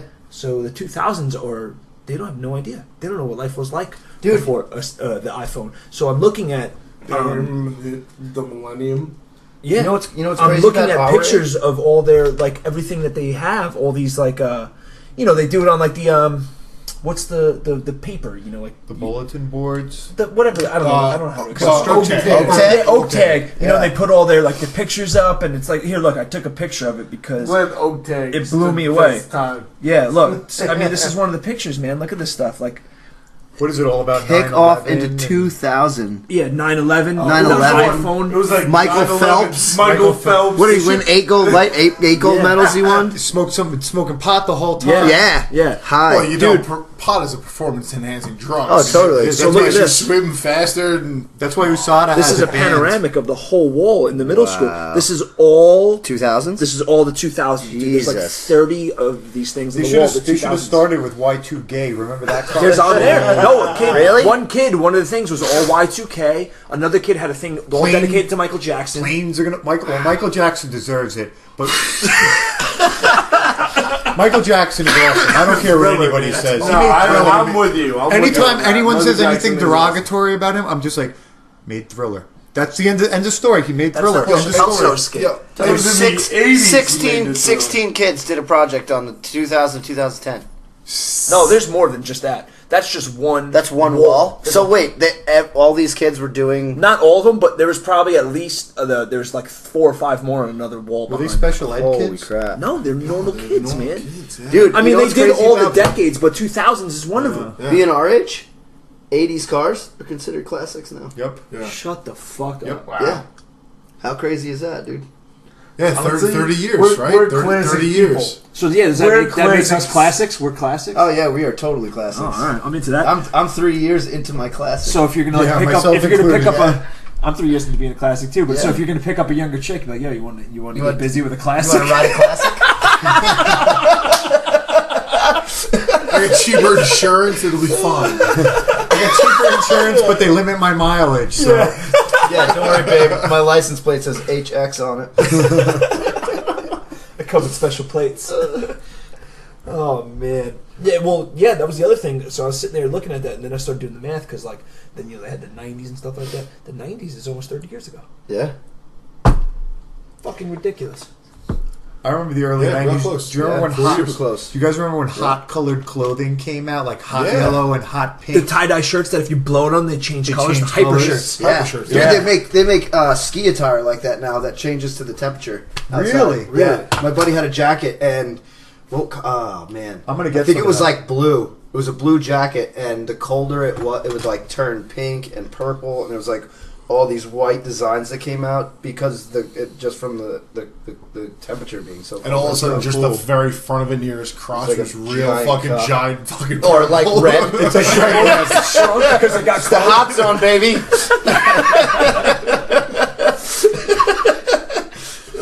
Yeah, it gets cold and gives you instructions like it just see handprints. Like, stick your hands here, just keep warm. You know, when you were a kid at the bus stop, you know that whole deal. You don't like, need hot hands. You don't need hot pockets. You just put your hands right in my pants. You don't have to I would explain always do that in the shrinkage. cold, man. I put my hands Baseball right down my pants. practice. Yeah. Remember baseball practice? We would start in like March, beginning of March, and like hands would be cold. And coach would be like, "Just put your hands in your pants, fellas. You'll get warm real quick." Yeah. I feel like you can't say that now to kids. Oh no. No, Say that no, now and you no. go right to jail. Well, now I Yeah. think you have to go through like a background check to be a little league coach. You have to get a I'm sure. to coach in school now. You have to have a license to be like a school coach. Like say I'm a middle school teacher or whatever, and I want to coach lacrosse. God, let's hope you're never a middle school teacher. I have a teaching degree. I could technically be a middle school teacher. Oh my god. I have I have my bachelor's in history. He's got double education. majors. History and education. But back to the ski slopes. I have a question. Okay. You're talking about wild ski outfits that change color. You've been up there your whole life. What is have you seen some pretty wild ski outfits? I imagine you have. Like I remember being a kid and going up to mountains, and you'd have like Asians, and a group of Asians would be there, and there'd be like 17 of them, all with like matching bright yellow banana jumpsuits on. Oh yeah. Is that something that you still see, or Yeah, but now it's more like people do it for fun. Okay, like just I to have be friends funny. that buy like one piece suits and they're all American flagged out or like neon, or there's like these ninja suits that people wear underneath their ski clothes, or like a base layer, but it's like one big suit. They're usually like bright colors with a hood and stuff. cool? But the craziest thing I've seen are these new helmets. That's this European. I forget the name. of the company, but it's a full face helmet, and it almost looks like a stormtrooper helmet. Really? Yeah, it's like got the goggles, the full face, everything is all one thing. I'm now. getting back into skiing, so this sounds like something I'm going to need if to I get. See you, I will he loves point and Star laugh Wars. at you. Oh, he loves you're gonna Star have to. Wars, this guy. I don't love Star Wars. I just like it a little bit. Dude, Bullshit. it's so crazy. Like, Dude, don't give me shit. Who wore the shirts with you last time? Chris oh, Wall. No, oh, it was Chris Wall. It wasn't you. Never mind. Yeah, no, that's what I'm saying. That's why I know this is how I found out he was a closet nerd. I need to know the name of the manufacturer of this helmet. It might be something I need to purchase. dude, they're crazy looking. They look like a stormtrooper's helmet. I'm not going And skiing with you if that's what you're wearing. And I had the Star Wars shirt in my closet. I offered to put it on, but I thought that would get a little weird. Dave, we're going to bring you skiing. We're going to start off in his What do we have driveway. to do to get you going skiing? I'm down to go skiing. He just can't wear that Star Wars helmet. Yeah, you can. You're going to be wearing your own helmet. You need to wear a helmet now. I'll wear a And helmet. they keep you warm. I actually went without a helmet for like 2.5 months this season, and every single one of my friends was like, "Dude, what are you doing? Yeah, what are you Put doing?" a helmet on." And I lost my helmet and goggles in the move between my two apartments. Ordered a helmet, got back ordered, and I was waiting for it, and finally just canceled the order and bought one with like 3 weeks of like the busy part of the good part of the ski season left. So I think I wore my helmet 4 times. So you'll have it for next year. Oh yeah, I have a brand new helmet, got everything for next year. I find it interesting how, like you said, when you were a kid, I used to go when I was a kid, and it was like real faggy to wear a helmet in the 90s. Oh yeah. But then it like gradually transitioned into something that just everybody wears. But you know what? I think the main reason everybody wears it, aside from protecting your head, most people are like, all right, protection, whatever. They keep you real warm. Keep you warm. You can put the headphones in Yep, them you if can you're listen into to your listening to music. Yep. And they have vents if you need to get cooler. I feel like they're almost more convenient to wear than a hat. Yeah. Yeah. And A lot of people wear like a scully, just like a thin skull cap to keep your ears warm, because sometimes air gets in between like the ear warmers and stuff. But yeah, it's more. I think it's more for. It is for protection, and like the people who are skiing all the time are wearing it for that reason. And you're going to fall. If you're skiing all the time, and it's not even like you might, I'm a good skier, I won't fall. It's Yeah. for the other people. Well, that's why I bought it. You might get because hit. I was like, no big deal. Not wearing my helmet. I'm a decent enough skier. I rarely ever fall, and if I do, it's a big fall. Oh yeah, I should probably get a helmet. And took a spill, and it was a slow spill, but I like fell on my head, cried like like when somebody scorpions.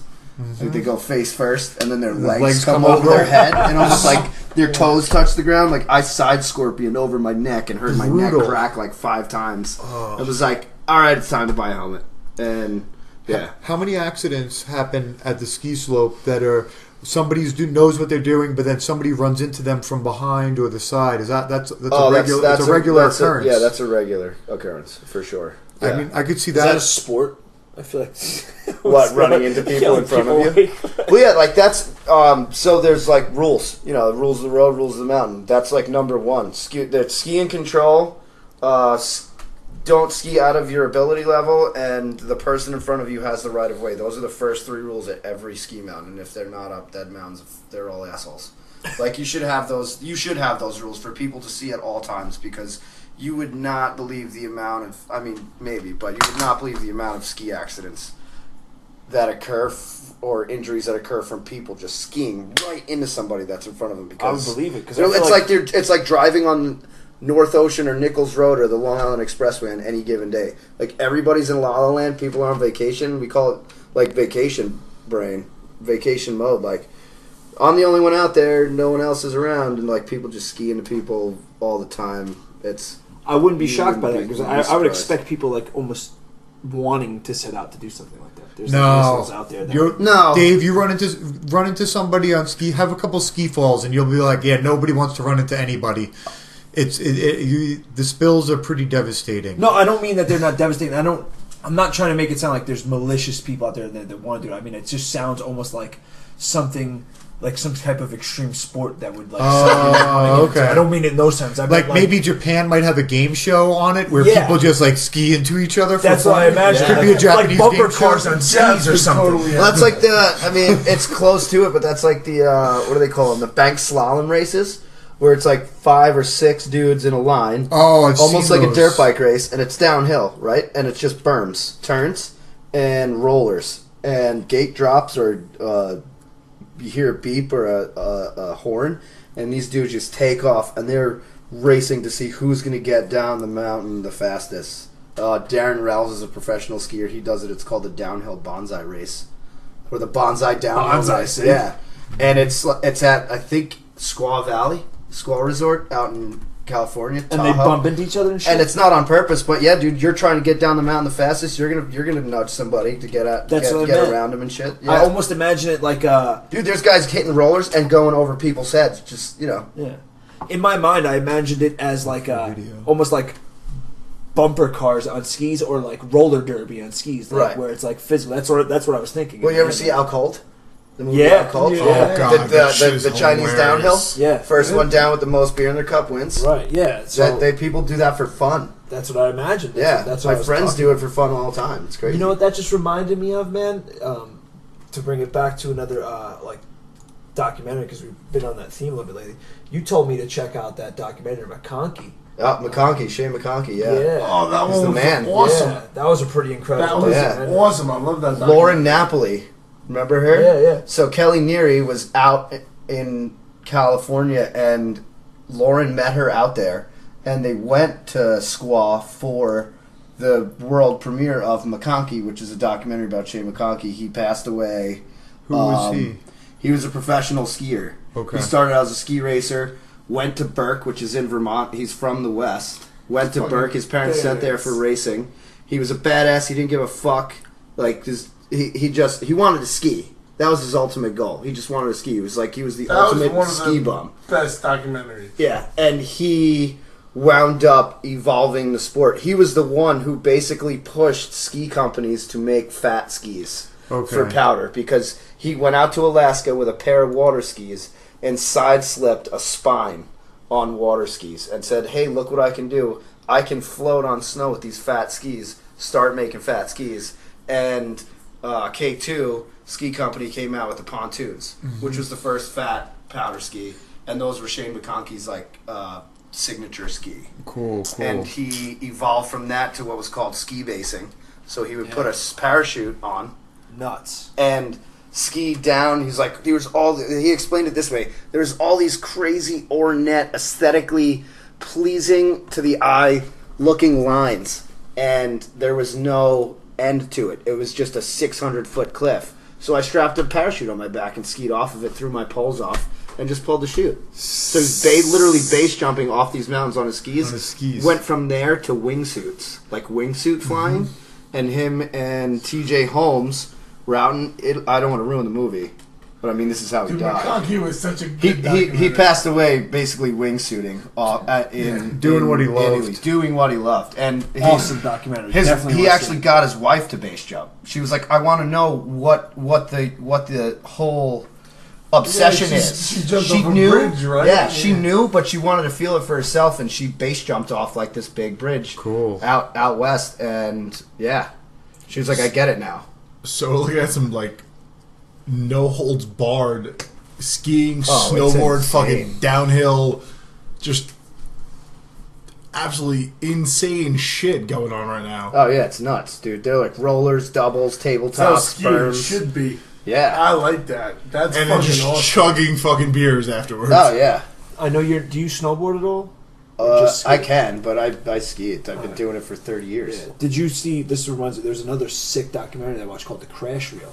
Yes. Did you see that? Yes, Kevin Pierce. Kevin Pierce, yeah. Yeah. He was really good friends with Shaun White. Yeah. And Shaun White is a fucking pussy. I have no respect for this dude. Oh, Really? Oh yeah. So Kevin Pierce and Shaun White were roommates, best friends. Kevin Pierce started becoming better Yeah. than Shaun White, and Shaun White kicked him out of the house and called his mom and told him told his mom some bullshit story. Like Kevin 'Cause he Pierce beat came, him in a he beat him in a competition. Kevin Pierce came home and all his shit was on the front porch of his house. That's another really cool documentary to check out. It's really interesting. The guy. What is the documentary called again? Say it again. Crash Reel. The Crash Reel. It was on HBO, so if you have like HBO Go or anything like that, Okay. I'm sure it's on there. It's really interesting. He got into the X Games, big air, half pipe vert stuff on snowboarding, but he took a real bad spill and ended up with TBI, traumatic brain injury. He basically slammed the same way Sarah Burks, who passed away, skiing in the half pipe. Like she hit just perfect on the coping of the half pipe that she severed her carotid. Like $1 million baby for everyone Yes. who's not a snowboarding fan. Yep, exactly. Like how that movie ended where she hit the the stool's just right. Yep. Yeah. Sarah Burks did the same thing on the side of the half pipe. I guess and Kevin Pierce, slammed his. He went 22 feet off the deck of the half pipe, which is almost 40 feet straight onto his head. Yeah, he didn't break his trying neck. out a new trick. Yeah. He was one of the first people. He's like one of the pioneers. Him and Shaun White to have like sponsorship and money where they were building their own half pipes to practice. On. Yeah, and they were trying out this new trick that he's working, and that's how he ate. Sort of like the Travis Pastrana of the snowboarding world, so to speak. Yeah, and it was all X Games type shit. That's like the unpleasant side of like the extreme sports and the whole Games movement. If you really look into like how many freestyle motocross riders are paralyzed now, or a Japanese freestyle motocross rider died last year actually in a foam pit while he was practicing tricks. Who's the guy that just died recently from the X Games on the snowmobile? ATVs? Yeah, The snowmobiles. Yeah, it was two brothers actually both got hurt the same night. I actually watched it live on television, and I remember watching before the event thinking somebody's going to get killed in this sport eventually. Seeing the first brother go and crash, and he broke his pelvis and his spine or something along the lines. They take him away, and now they're like, oh, and it's his brother's turn. And the first brother was getting taken away, like waving and like, all right, I'm all right. I'm injured, but I'm all right. The next brother went, and I think he was doing a backflip of some sorts. But the way they had the jump set up was just so dangerous. It was like a rhythm set. With like 3 or 4 jumps in a row where you'd use the speed from the landing of the first jump to launch you off the second ramp. And I mean, it's one thing to do it on a bicycle or a skateboard or rollerblades because those fall on you or you get hit by them. You're not going to be injured. Even a dirt bike, 150 pounds. I mean, yeah, it might kill you.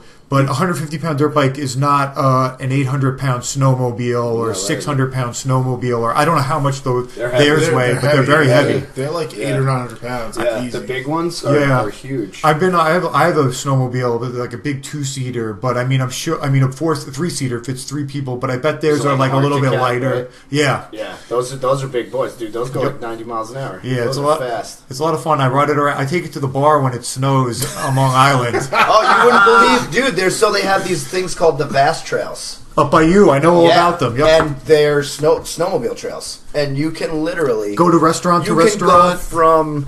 You can go hundreds of miles through Vermont on these Vast Trails, and you could do like a bar crawl on a snowmobile if you wanted. I feel like that gets real dicey though. Because all these trails end I up. think we need to do that. All these trails end up snowmobiling into like towns. So sometimes you're like going like riding the outskirts of a town. You can like pull up right to a bar in a snowmobile, have a beer, get on the snowmobile, and just keep going. Is there like DWIs for snowmobiling? I mean, I'm sure there is. I'm sure there is, but the odds of you getting pulled over on your snowmobile are slim to none because most of the time you're like riding through the woods. In Vermont. I was more kidding. I know.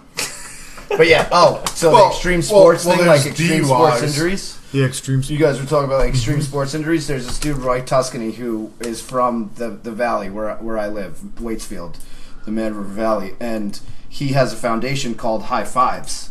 And he goes around speaking to the skiing community, raising awareness to like, dude, put a helmet on when you're skiing. Like, don't be stupid.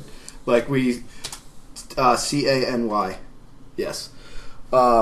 He, it's we love this sport that is super dangerous. You're sliding on snow down a mountain. You can pick up some speed and break your neck, hit your head, whatever. So he has his foundation, and he gets donations, and he raises money for people who are injured. People who are injured skiing, dirt biking, mountain biking, in the extreme sports world, and it's awesome. He himself was injured, very very good freestyle skier, and broke his back. Oof. And I mean, he skis now, but I mean he that's what started the whole thing. Do you know him? Not personally. I know him. Like, we've spoken before, but it's we're not friends or anything. But you just know of him. Yeah, so Director of Development, Jesse Murphy, he owns a ski shop in town called Vermont Pro Shop. Vermont North Pro Shop. I don't know her. She's from out west. What's the deal? Why high fives? Do you know? What's the significance behind that? It's just, hey man, high five. Good day. Good job. High five. It's an extreme sports thing, Yeah, Dave. everybody high fives. I didn't know if there was any like universal significance behind. Yeah. I know a high five is fucking universal, but I didn't know if it related in a certain way to skiing somehow or Yeah, it's so to brain defensive. injuries. Yo, you know what? I've had enough of you tonight, yo, bro. I'm These not guys- giving you a fucking high five. They're like a married couple sometimes. Like, I see that. Actually, no, not even. They fight more than my wife and I. So love. It's that bickering, that awkward bickering that happens like sometimes at an aunt's house or something like that, and you're just like, all right, I wish I wasn't. We better stay out of this one. Yeah, I wish I wasn't here. Cuddle later. Yeah. At least a they big don't. spoon? At least they don't try to bring us in to like justify their side. Not yet, anyway. Just wait. Wait. Let's see. But yeah, they raise money all the time for people that have been seriously injured in skiing or any type of extreme sports. I mean, as these sports evolve and get more and more popular, I mean, do you remember ski jumping in the '90s? There were people doing like, I don't know, the Daffy Duck and Daffies. yeah, Yeah. There nobody was doing 360s or anything like Screaming that. Seaman was a big one. And spread eagle. And now you see guys they're doing like double or triple backflips, or Quadruple twists. backflips. I'm behind in the game. I'm too old now, but you just see people see it and they step it up. But just to give the props to this foundation, it's highfivesfoundation.org. Yes, they're a non-profit organization. And as we like move forward, and more people are pushing the envelope, and like you said, equipment gets better and better, and skis get more and more evolved. Mm-hmm. There's just going to be people jumping higher and further. And doing more tricks. Yep, going crazier. We see. I'm sure they're practicing. Well, they practice ski jumping into swimming pools, if I'm not mistaken, right? Swimming pools, airbags, like foam pits and things like that. Yeah, that's a big one. Foam pits. A lot of the times in the off season, people go into gyms, use trampolines with like Euro bungees. So they're like people who are learning new tricks. They'll get in a trampoline using Euro bungee, which is basically like 2 bungee cords attached to a harness that goes to your waist, and you can. It's like an X and Y axis, so you can flip backwards, forwards, and rotate at the same time. You're never getting tangled. Like the gymnastic thing. Yes. Like, Yeah. It's just interesting to see how all of these sports, like freestyle motocross, for one, when I was younger, you'd see like a guy do like a no-legger or a no-hander or like a knack-knack. Yeah. And then all of a sudden somebody figured out how to do a backflip. And they had to build like a real crazy, weird ramp, and they did this black backflip. Their head was only like 6 feet off the ground, and now guys are doing like these double backflips on bikes going 40, 50 feet straight up in the air. Yeah. Triple backflips. It blows your I mind. think triple backflips is like the big one now on dirt bikes. It's almost like like I feel like skateboarding is probably one of the biggest ones because it was super popular. Tony Hawk was the first one to do a 720, right? Mm-hmm. And then it became the 900, right? And then Matt Hoffman did the 900 on the bike. On the bicycle, yeah. It just becomes it's almost like And a 1080, which was a number that nobody even said when I was a kid. And now there's like whatever 14, Yes. 14, 7, whatever it is. Yeah, Dude, it's like what? all right, you need a mathematics degree to even be able to pull off the next trick. That's so. what a 1260 is 3.5 spins, I think. Yeah, well, 360 is one full rotation. Yeah, so I think a 1260 or whatever it is like 3.5 spins, or no, a 1080. That would be a 10. Yeah, that would be 4 spins. Yeah, it'd be 4 spins. That's insane. I mean, people just keep pushing and pushing the envelope. Extreme kayakers we're looking at now on the screen. Man. Dude, when the river like it rains a lot, or like you get a heavy rain, and then the rain starts to die down, all of a sudden you'll be driving along the highway through town, and you'll see like a bunch of kayakers just raging out, Ripping it, right? Ripping it, yeah. That's awesome. Yeah. That's something that I can get into, but our rivers here on Long Island, they don't. Maybe you can go 3-4 miles an hour if it's real it's wild. not that crazy. We got to remember too, like a lot of that is like those rivers are running downhill, and you have so much runoff coming off the mountain, especially like everything's melting now in the spring, when right? the snow's melting off, and you have like spring rain and all that. It's insane. Kayaks are how we're gonna get to work this summer at the casino.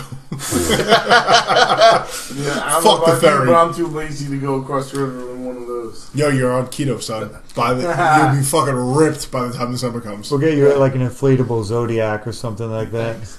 Yo, how have we bought a boat yet? Like, Yeah, like really. the bouncers. We'd probably save so much money every year. We can't even organize our breaks properly. We're all gonna meet up and get on the boat at the same time to get over. True We're never Oh, gonna fucking I and take it back. realistically speaking, all you'd really need is like a 12-foot, like little like tin bottom boat with like an outboard motor on Have the you back. seen the fucking amount of man meat that goes over to that fucking bar every Yeah, that's every not night? going to hold us up. Honestly, Well, listen, if you guys, It's easily 1,500 pounds. Easy. you two could do it. You could have your own boat. I don't know if you'd fit on a boat.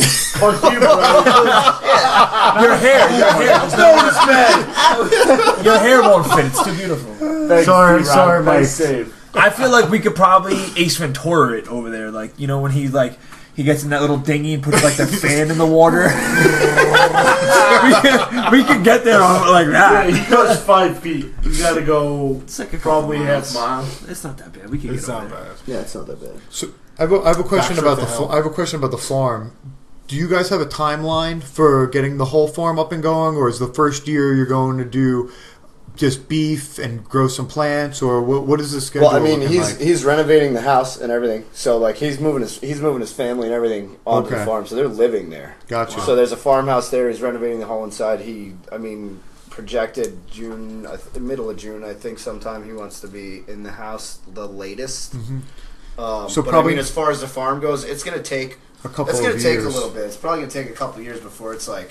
But knowing Joey the way he is, like he wants to get it going as soon as possible. Gotcha. He's not gonna rush anything, but he wants to get it going perfectly and running like a well-oiled machine, like the taco is, as soon as he possibly can. But the vegetables will Vegetables start to are- calm. oh, yeah, it'll that I would say calm by- real quick. Yeah. We'll have a good little harvest by the end of this summer.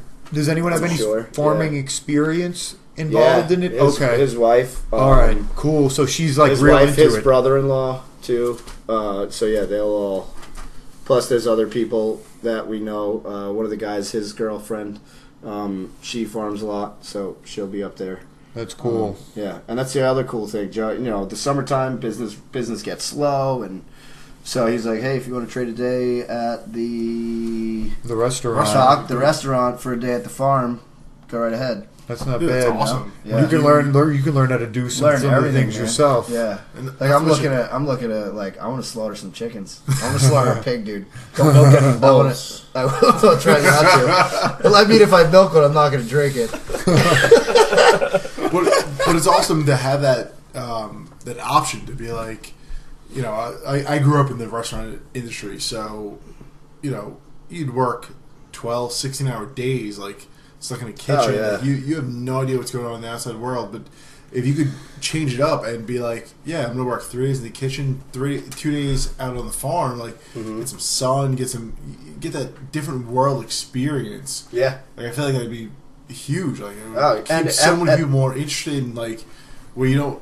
You're like you Plus, know it what? gives everybody that's working there a sense of pride too. Right. You know? It's like You're part yes, of it. not only are we serving you great food, but we are also raising it We 4 did it. miles. Not even Yeah. 4 miles down the road. We did this. Yo, Yeah. eat this chicken. Yeah. I raised this shit. It was I killed that delicious. bitch. Killed that motherfucker. So yeah, and that's the coolest thing about the awesome farm too is like people. The whole farm to table thing is so big right now. Huge. People like we tell people now. You want to know? Oh, what are you doing? You know, what's the next step? We got a farm. We're gonna be raising the livestock, growing the produce and everything. People are like, oh my god, we cannot wait. People get a hard on for that, which is awesome. But it's also good. Like that supports so much local business. You know, and just not us too. That raises awareness for there are other farms that are doing the same thing. Yeah, maybe we'll look for somebody like this when we get back home from our ski trip or something like that. Yeah, It's like, oh my god, I could go visit my local farm out east somewhere and see what they have instead of going to the supermarket. I can just buy it right from these guys. It's awesome. Down here on the island, people are just sort of starting to get hip to that mentality. Right. Out east, there's a couple farms where you can buy chicken and turkey, and they'll do beef their way out. And then there's a couple more commercial farms like I think is it Yarbs or Harbs. Harbs farm, yeah. where you can go buy apples. I don't have a farm yet. Sorry. I've been going to the back. We're thinking about getting some chickens, but Yarb's farm is not quite open yet. But Yarb's kombucha is coming first. Yarb's fun. Yeah, We sell dick mugs. No, that's from Iceland. That's from Iceland. I'm not quite there yet, and my dick mug is going to be much bigger. I'm half black, by the way. So. Okay. Out by us on Eastern Long Island, the farms are, I guess I want to say, like more novelty farms. Like, oh, let's go apple picking for a day.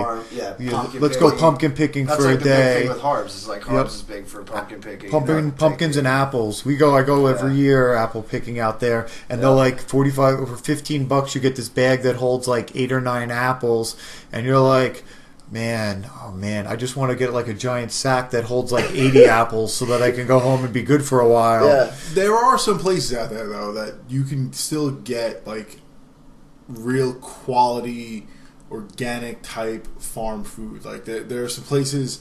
I was going out to Greenport this past summer, and I passed a couple of farm stands, and they all had fresh goat cheese, and.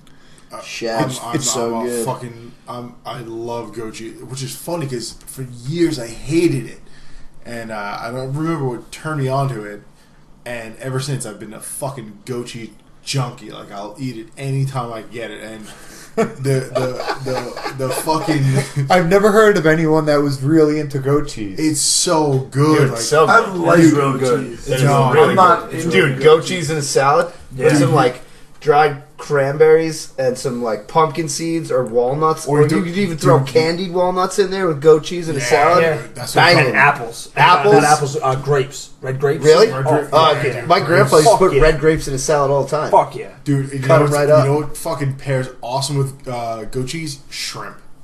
Really? Dude, goat cheese. Well, shut your fucking disgusting. No. Yeah, you just don't like No, you don't like can't seafood. have a decision. I bet. Derek, have you ever eaten anything that I made that was fucking delicious? No, but I'm not eating it. No, Right. You could cook seafood. I'm still not eating it. This is your bitch. You don't eat any You're a seafood? faggot. No, Yeah, anyone who doesn't eat seafood at all. And you live there on are Long people that Island. doesn't Come count. on. Not in this. One day we'll have to go to a seafood restaurant that's on the water where the fish is fresh. It's actually delicious, but I won't eat. I have a rule about fish. I won't eat fish unless I can see the water from the restaurant that I'm in.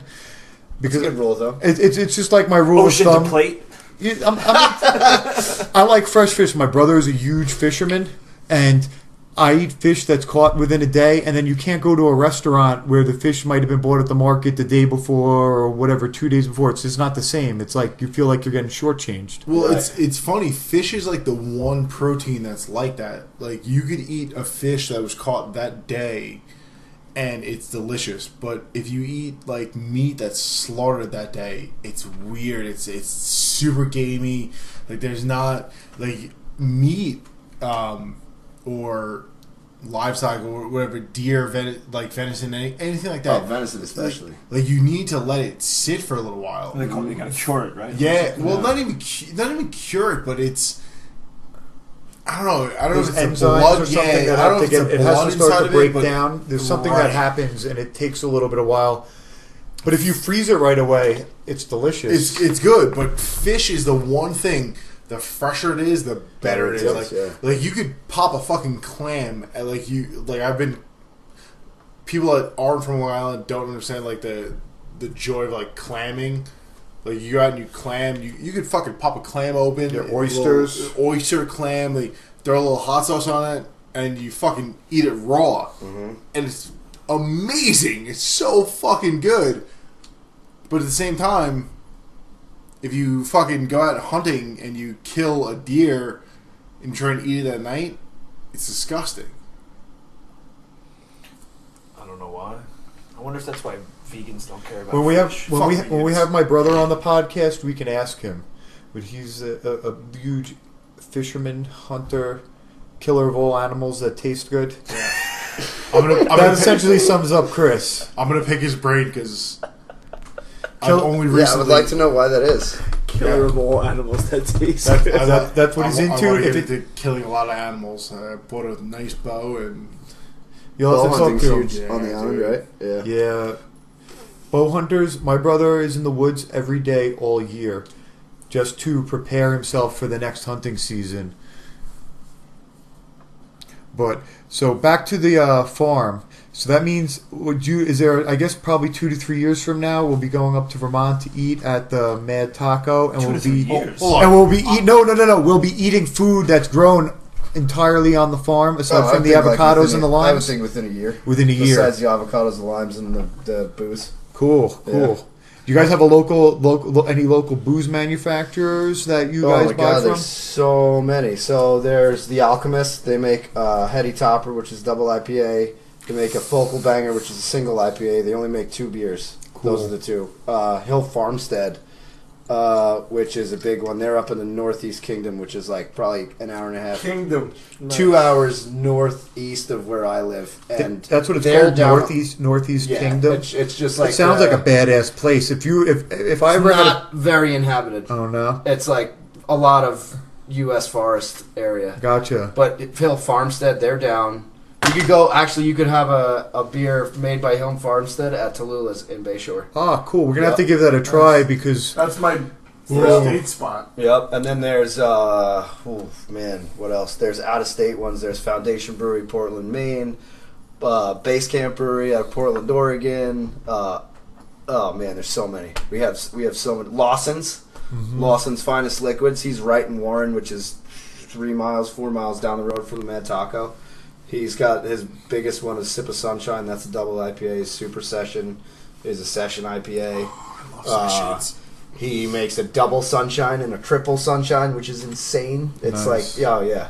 It's so many like Vermont is very big on locally grown food, locally raised food, and their beer. They love beer. Beer nerds. Big this time. sounds like we're going to be planning a trip for this winter for the Oh, yeah, man. 6th Borough podcast staff. We're going to come up to Sugar Bush. And what was it saying? The sweetest bush you'll ever ride. We're going to come up to ride that sweet bush up in Vermont. Skeg is gonna challenge that. I'm gonna grow it out till then. Don't Yeah, do that do because it. you're gonna bring crabs back. Yeah. Well, no, he'll probably bring crabs up. We don't want crabs. Sweet we do crabs. not want Long Island crabs in Vermont. Sugar crabs. I mean bush crabs. He's gonna bring that. Oh, I know what you were talking about. I don't want that shit in my town. Crabs like effectively went away because of porn. Because people started shaving Yeah. because of Right. porn. So Yeah. crabs is gone. So we can think like 80s It's and like early gone. 90s America. porn for getting rid of crabs. 70s porn. Skanga's gonna be patient 0 for bringing it back. We'll call it Mr. X. As long as Patient the Mad X. Taco is You guys not are ground terrible. zero. Patient S. Alright, so what are we about? The 2 hour mark now? Just about? At least. 145, but Really? We didn't go over 2? Alright, keep going. Oh, we can make fun of you for having crabs for the next 15 Oh, yeah, minutes. there we I go. don't have it yet. I haven't been to Vermont. Yeah. We gotta wait till I haven't Memorial put Day my weekend for you. I haven't to put crabs. my I haven't put my sugar bush to sugar bush. those are snow crabs. Another reason I don't eat seafood. All right, so we're gonna wrap this thing up. Anybody like plugs you got to give? Does the Mad Taco like an Instagram or anything like that? Any way people can follow them? And I think we actually do have an Instagram.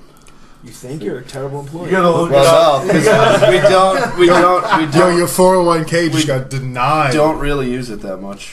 We have the website if you want to check out their menu or see where they're located up in Vermont. It's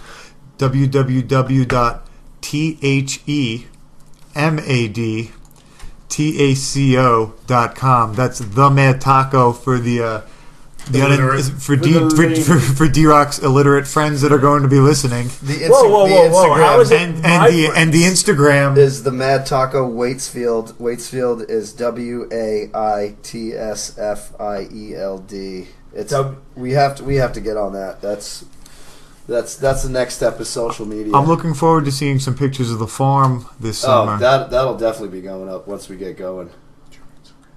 My Instagram is CLAB2K, CLAB2, the number 2K. See?